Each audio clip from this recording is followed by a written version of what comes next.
Right. ఇక్కడ ఉద్యోగులకు 2 డిఏలు, ఒకటి ఇప్పుడు మరొకటి వచ్చే ఏడాది ఏప్రిల్ అంటూ వార్త హైలైట్ కనిపిస్తుంది. ఉద్యోగుల ఆరోగ్య పథకానికి ట్రస్టు బిల్లుల క్లియరెన్స్కు ప్రతి నెల 700 కోట్లు. రిటైర్డ్ ఉద్యోగులను మళ్ళీ తీసుకోం. ఎర్త్ సైన్స్ యూనివర్సిటీకి మన్మోహర్ పేరు. అదేవిధంగా స్వయం సంఘాల బీమా సొమ్ము స్త్రీనిధికి 33,194 కోట్లతో రోడ్ల అభివృద్ధి. మెట్రో 2వ దశకు 19,579 కోట్లు. రాష్ట్ర మంత్రివర్గ సమావేశంలో నిర్ణయాలు. వివరాలు వెల్లడించిన బట్టి పొంగులెట్టి 5 గంటల పాటు సాగిన కేబినెట్ భేటీ. రైట్. రాష్ట్ర ప్రభుత్వం ఉద్యోగులకు 2 డిఏలు ఇవ్వాలని నిర్ణయించింది. ఒక కరువు భత్యాన్ని అంటే డిఏ వెంటనే మరొక డిఏని వచ్చే ఏప్రిల్లోనూ ఇవ్వాలని నిర్ణయం తీసుకుంది. గురువారం ముఖ్యమంత్రి రేవంత్ రెడ్డి అధ్యక్షతన సచివాలయంలో జరిగిన మంత్రివర్గ సమావేశంలో ఈ మేరకు నిర్ణయం తీసుకున్నారు. సాయంత్రం 4:30 ప్రారంభమైన సమావేశం రాత్రి 9:30 కొనసాగింది. 5 గంటల పాటు జరిగిన ఈ భేటీలో ఉద్యోగ సంఘాల డిమాండ్లతో పాటు పలు అంశాలపై చర్చించారు. సమావేశం అనంతరం deputy CM Mallu Bhatti Vikramarka, revenue శాఖ మంత్రి పొంగులేటి శ్రీనివాసరెడ్డి కేబినెట్ నిర్ణయాలను మీడియాకు తెలియజేశారు. ఉద్యోగుల డిమాండ్లపై మేము మే 6న ప్రభుత్వం ఏర్పాటు చేసిన అధికారుల కమిటీ నివేదికను సమర్పించిందని తెలిపారు. ఉద్యోగులు ఇచ్చిన 57 డిమాండ్లను పరిశీలించిన మంత్రివర్గం అధికారుల కమిటీ నివేదిక ప్రకారం కొన్ని అంశాన్ని ఆమోదించగా మరికొన్నిటిని పరిశీలనకు స్వీకరించిందని వెల్లడించారు. ప్రధానంగా డిఏ గురించి ఉద్యోగ సంఘాలు ఎదురు చూస్తున్నారని, డిఏలు చెల్లింపుకు గ్రీన్ సిగ్నల్ ఇచ్చినట్టుగా తెలుస్తోంది. సో ఒకేసారి రైతు భరోసా అది పంట వేసే నాటికి అందరికీ అంటూ నిధులు జమ చేసుకొని మంచి రోజున ఇవ్వాలని కేబినెట్ భేటీలో అభిప్రాయం. నష్టం వచ్చిన 2 పంటలకు బోనస్, నెలాఖరులోగా నోటిఫికేషను. స్థానిక ఎన్నికలపై సర్కార్కు ముందుగా ఇక 15వ తేదీన మరోసారి కేబినెట్ భేటీ. అప్పుడు దీనిపై పూర్తి స్థాయిలో నిర్ణయం. కాళేశ్వరంపై 10న సీఎం సమీక్ష. బనకచెర్ల గోదావరి అనుసంధానం పైన ఇక కళ్ళు తిరిగి పడిపోయిన మంత్రి సురేఖ కేబినెట్ భేటీకి ముందు స్వల్పాస్వస్థ పరామర్శించిన సీఎం రేవంత్ అంటూ వాడుతుంది. సో ఒకేసారి రైతు భరోసా ఇస్తారట. అది పంట వేసే నాటికి అందరికీ నిధులు జమ చేసుకొని మంచి రోజున ఇవ్వాలని కేబినెట్ అభిప్రాయం పడదట. కేబినెట్ ఏమంటున్నదట, రైతు భరోసాను మంచి రోజు చూసుకొని ఇస్తుందట. ఏం పెళ్లి చేస్తురా? నాకు అర్థం కాదన్నా. పెళ్లి చేస్తురానే మంచిగా ముహూర్తం పెట్టి లగ్గం చేద్దాం, తాళి కడదాం టైంకి అని చెప్పనికి. అరే ఓ వైపు రైతులంతా అరికోసపడుతున్నారు. ఇప్పుడు విత్తనాలు నాటుకునేటువంటి టైము పెట్టుబడికి ఇవాళ యూరియాకో, డిఏకో, లేకపోతే విత్తనాలకో, లేకపోతే ట్రాక్టర్కో, దున్ననికనో, ఇత్తులు పెట్టే కూలీలకో పైసలు కావాలి. ఇప్పుడు పైసలు ఇవ్వమంటే మంచి రోజు చూసుకుంటాం, అన్ని ఒకసారి రైతు భరోసా వేస్తాం. అరే కాంగ్రెస్ వాళ్ళు రోజుకి ఎందుకు ఇట్లా వ్యవహరిస్తారో అర్థమవుతలే. నిన్నటి క్యాబినెట్ మీద మరి చాలా వరకు నిరుద్యోగులు, ఈ వైపు రైతన్నలు చాలా ఆశలు పెట్టుకున్నారు.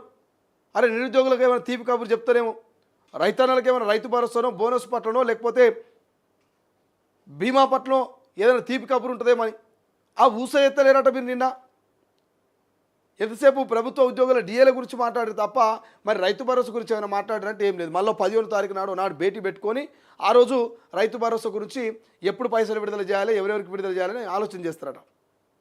రాజు వివేకాస్ ఎక్కడ పోయింది? 2వ తారీఖు నాడే మంజూరు పత్రాలు అర్హులకు అన్నారు. ఇలా 2/6 తారీఖు వచ్చే మరి రాజు వివేకాస్ మీద మళ్ళీ నో క్లారిటీ. నిన్న మళ్ళీ 15 నాడు మీరు క్యాబినెట్ భేటీ పెడితే ఆ రోజు డిస్కషన్ చేస్తే 15 కాస్త మళ్ళీ 20వ తారీఖు నాడు అంటే వచ్చే నెలనే మీ రాజు వివేకాస్ అని అనుకోవాలి. అని ఇదంతా కథాకారక నాకు క్లియర్గా అర్థమవుతా ఉంది. తెలంగాణ ప్రజలకు కూడా అర్థమైంది. జూన్ ఎండింగ్లో సర్పంచ్ ఎన్నికలు నోటిఫికేషన్ ఇవ్వాలి. జూలై ఆగస్టులో ఈ 45 రోజులలో ఎన్నికలు జరపాలి. ఈ ఎన్నికల ముంగల అంటే ఈ జూన్ 15 నుంచి మరి జూలై 1st, 2nd వీక్ వరకు రాజు వికాసు, రైతు భరోసా, ఇందిరమ్మ ఇండ్లు, రేషన్ కార్డులు ఇవన్నీ గ్రౌండ్ లెవెల్లో అమలు చేసుకొని ఇక ఎన్నికలకు పోవాలి. ఇక మేము ఇన్ని ఆనం ఇచ్చినాము, మాకు ఓటేయండి అని చెప్పేసి పథకాలను చూపించుకొని మళ్ళీ సర్పంచ్ ఎన్నికలు, జెడ్పీటీసీ, ఎంపీటీసీలో సీట్లు గెలవాలి. ఈ కాన్సెప్ట్ తోటి ఇక ఈ డేట్లు పొడిగిస్తున్నట్టు అర్థమవుతుంది. క్లియర్గా నాకైతే అది అర్థమవుతున్నది. మరి లేకపోతే రైతు భరోసా ఎండాకాలానికి సంబంధించి 4 ఎకరాలు, 4.5 ఎకరాలు, 5 ఎకరాల లోపే ఇచ్చారు. మరి మిగతాలకు ఎప్పుడు ఇస్తారంటే సల్లేసి అప్పులు లేదు. పోనీ వానాకాలం సీజన్ వచ్చింది, అది పోతే పోని. ఇదన్నా ఏంటంటే ఇది కూడా మంచి ముహూర్తం చూసి ఇస్తారట. ఏం పెళ్లి చేస్తున్నా మంచి ముహూర్తం చూనికే. ఓవైపు రైతులు ఎప్పుడు వాన వస్తుందో, ఎప్పుడు ఎండ కొడుతుందో, పెట్టిన విత్తనాలు మొలకెత్తాయో లేవో, మరి పెట్టిన పెట్టుబడి అయినా మాకు భవిష్యత్తులో తిరిగి వస్తుందో లేదని వాళ్ళు భయంతో ఇవాళ రైతులతో కూడా సాగు చేస్తూ ఉంటే మీరేమో ముహూర్తం కావాలి, టైం కావాలి, నిధులు జమ చేసుకొని మంచి రోజున ఇవ్వాలని క్యాబినెట్ భేటీలో ఆలోచన చేస్తున్నారు. నష్టం వచ్చిన 2 పంటలకు బోనస్ అంటే ఎన్నడా పంటలకు ఎన్నడిస్తారు బోనస్?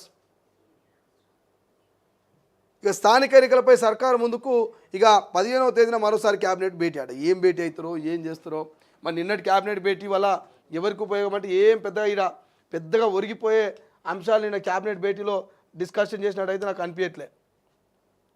నిన్నటి క్యాబినెట్ భేటీలో పెద్దగా ఏదో ప్రపంచం మునిగిపోయేలా లేకపోతే రైతులకో లేకపోతే అక్కడ నిరుద్యోగులకో ఉపయోగపడ్డట్టుగా ఇక్కడ నాకు డిస్కషన్ చేసినట్టు అనిపిస్తుంది. ఇక్కడ చూడండి మీరు, మనం ఇక్కడ చూస్తే ఉద్యోగుల ఆరోగ్య పథకానికి ట్రస్ట్ అంట, బిల్లుల క్లియరెన్స్కు ప్రతి నెల 700 కోట్లు అంట, రిటైర్డ్ ఉద్యోగులను మళ్ళీ తీసుకోము, ఎర్త్ సైన్స్ యూనివర్సిటీకి మన్మోహన్ పేరు, స్వయం సంఘాల భీమా సొమ్ము శ్రీనిధికి 33,194 కోట్లతో రోడ్ల అభివృద్ధి, మెట్రో 2వ దశకు 19,579 కోట్లు, రాష్ట్ర మంత్రివర్గ సమావేశంలో నిర్ణయాలు. వివరాలు వెల్లడించిన బట్టి పొంగులేటి 5 గంటల పాటు క్యాబినెట్. 5 గంటల పాటు ఏంది? ఒకటి డిఏ ఇప్పుడు ఇస్తారట, మరొకటి వచ్చే ఏడాది ఏప్రిల్లో ఇస్తారట. ఒక డిఏ ఇప్పుడు ఇచ్చి మరొకటి వచ్చే ఏడాది ఏప్రిల్లో ఇస్తారట. ఇక 6-7 నెలల తర్వాత అంటే అది వచ్చే ఏడాది అవుతుంది. ఇక ఇక్కడ ఉద్యోగుల ఆరోగ్య పథకం ట్రస్టు 700 కోట్లు, రిటైర్ ఉద్యోగులను మళ్ళీ తీసుకోము. ఇక్కడ ఇంకేమున్నాయి? ఇక రోడ్ల అభివృద్ధి అంటే రోడ్లు అయితే మరీ అధ్వానం అయిపోయినాయి. మొత్తం ఎక్కడికక్కడ గ్రామాల్లో లింక్ రోడ్లు, బీటీ రోడ్లు దారుణం అయిపోయినాయి. మొత్తం ఎక్కడెక్కడ గుంతలు పడిపోయినాయి. మరి ఈ రోడ్ల సంగతి దాకా వస్తుంది. మెట్రో 2వ దశనట.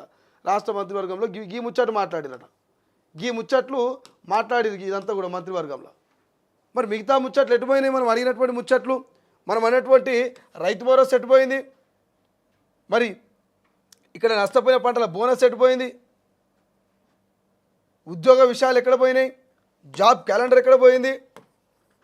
2 లక్షల ఉద్యోగాల నియామకాలకు సంబంధించిన అప్డేట్ ఎక్కడ పోయింది? స్థానిక సంస్థల ఎన్నికలు ఇంకెన్నడూ పెడతారు? ఇట్లా చాలా అంశాలు పెండింగ్లో ఉన్నాయి కదా. ఇందిరా మహిళలకు సంబంధించి ఎక్కడ పోయింది? రేషన్ కార్డుల ఊసు ఎక్కడ పోయింది? రాజు యువ వికాస్ ఎక్కడ పోయింది? ఇలా చాలా అంశాలు మరి రాష్ట్ర ప్రభుత్వం క్లారిటీ ఇవ్వాల్సినటువంటి అవసరం ఉన్నది. చూద్దాం, రేపు వచ్చే 15వ తారీఖు క్యాబినెట్ భేటీలన్నా ఓ క్లారిటీ ఇస్తారేమో. ఏం జరుగుతుందో చూడాలి.